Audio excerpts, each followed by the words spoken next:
Hey guys, my name is Matt Numrich, and today we're going to go ahead and we're going to be covering threatening knife defense. Now, what exactly do I mean by threatening knife defense?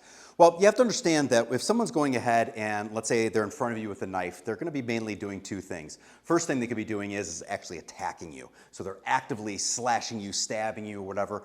What we're going to cover today is the other option. The other option here is a threatening position, meaning that they have that knife out in front of themselves, so it's obviously a threat, but they're not necessarily engaging. So we have to go ahead and we have to make a decision what we're going to do. And what I want to do is I want to go ahead and I want to break that down to two different options that you have. The first option that we have is to inflict a shot of pain and get out of the situation as quickly as possible.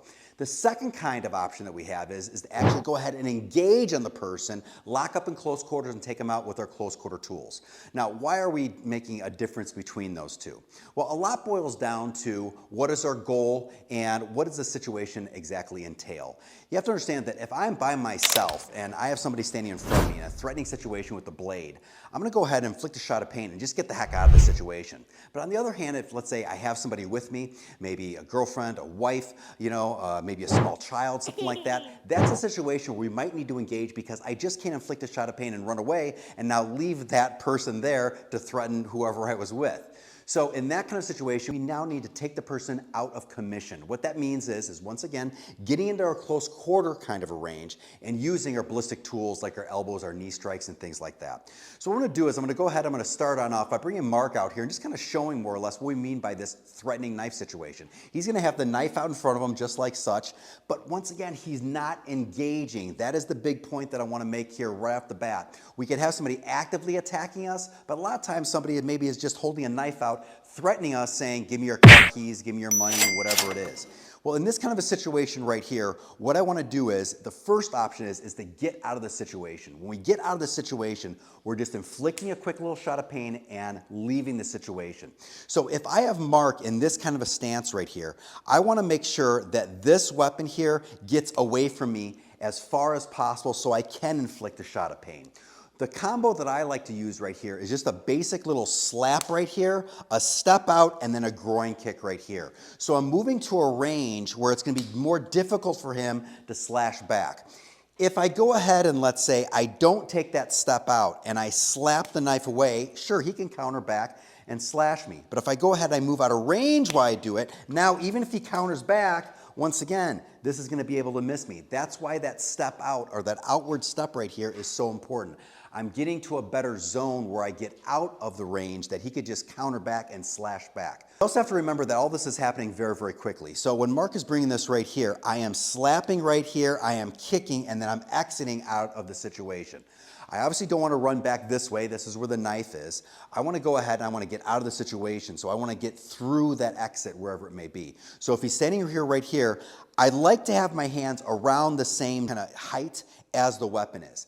If my hands are all the way up here, and I understand that a lot of people kind of are used to that, you have to understand this has to travel down farther now to slap. If my hands are already down here, then it's just a quick little movement right here. So I slap, I step out, and then I kick right here.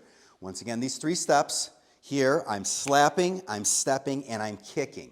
Obviously, the last thing is we can now escape out of the situation. So if I do that one more time, a little bit faster speed, if I'm here, boom, and then I can get out of the situation as we talk about. The second kind of option that we have here is to go ahead and engage on the person. Now, why do we want to do that? Why do we want to do that if we just go ahead, inflict a shot of pain and get out of the situation? Well, we have to understand that sometimes we can't leave the situation. Maybe we're in our own home, and I just can't leave my home if I have other loved ones standing around there. If I'm, like I said, if I'm with somebody else, maybe a friend who's untrained, maybe a small child, whatever it may be, in those kinds of situations, I now need to engage and take the person out of commission. How do exactly we do that? Well, if Mark is here once again, this knife is right here, and in this situation, I need to get inside. Well, the one thing preventing me to make it an easy trip is obviously this blade right here. So my hands are up in this kind of situation, and all I want to do is do a quick little swim move right here. As I do a quick little swim move, you have two options with this hand. I can punch, or I can go right for the lock. This lock is going to be very, very important because it's going to allow us to be in close quarters where we have much more control of the situation. So if Mark is threatening right here, my hands are up. This little swim move right here, punches. If I want to, I go right around to this hold. Now on this little shoulder lock position, I can now just rain down the knees, and that is exactly what we want to do. If you want to mix in other tools, that's great, but I really advise sticking with the knees, especially first of all, because it's so easy, it's right there, and it's extremely devastating. So when we go ahead and we do this hands are up right here, okay? I come right there. This time I'm going to swim, but I'm going to go right for the shoulder lock. So if I go right here, this is coming right here. This shoulder lock right here, I want a nice little gable grip right on top of the shoulder, and this is going to roll the shoulder over. Notice how I'm just not going to go ahead and come down on the shoulder because this is where he's structurally sound. I want him to roll forward just like this. Now in this kind of a situation, now I can go ahead and much easier, I should say, go ahead and work in those knee strikes. So let's go ahead and handle from the top. Threatening situation, he's not stabbing, he's not slashing, he may be asking for something, my car keys, whatever. And if I need to engage, if I can't leave the situation easily, I'm gonna go ahead, strike right here, come through, and knee. If I don't wanna strike, that's fine. It's kind of personal opinion, more or less. But if I don't do that, then I would just swim and go right for the lock, just like this. The plus and minuses about putting in that strike right there are these. Obviously, if I go ahead and I hit the person, it allows me a little bit more time to get in that lock. On the other hand, sometimes what we found is if we start going through this full go with full helmets on and everything like that, when someone gets punched in the face, it's very, very natural for them to go ahead and to kind of stumble back or step back. What I don't want to do is punch this person, have them back up, and I have to now catch up to this person. So that's the plus and minuses with putting in this punch. Sometimes I will, sometimes I won't. That's why I want to show them both to you, and you can work them, once again, just kind of based on your personal opinion. So if it's threatening and we need to engage, our hands are up, I swim, I lock right over here, this gets into this position, and then I go ahead and I start feeding these. From this position, if I want to go ahead and start putting in some elbows, if I want to put in a foot stomp, maybe a shin kick, whatever it may be, I can go ahead and I can do so. Now, people may ask, how many knees do I throw in? How many clothes do I throw on in? You want to keep on doing it until the person let go of that knife. Notice that if Mark is right in there and I get into this position and I go ahead and I throw one knee strike, yeah, that's great. But if I go ahead and I release this, what could he do?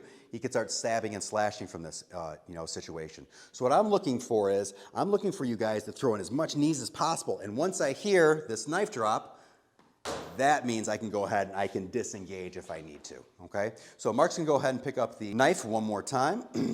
And from this situation, I'm gonna throw in just a plethora, a variety of different kinds of tools right here. So if I do that, I'm hitting right here, coming in. There's some knee strikes, there's some elbows. I got some foot stops, some shins, maybe another knee, maybe another elbow. And then once again, once I hear that knife drop, then I can go ahead and I know that I'm much more safe. I can go for the knife myself, or at that point, I can go ahead, grab my loved one, and get out of the situation. So if you want more information on this, please go ahead, please subscribe to this channel, and other than that, we'll see you guys soon.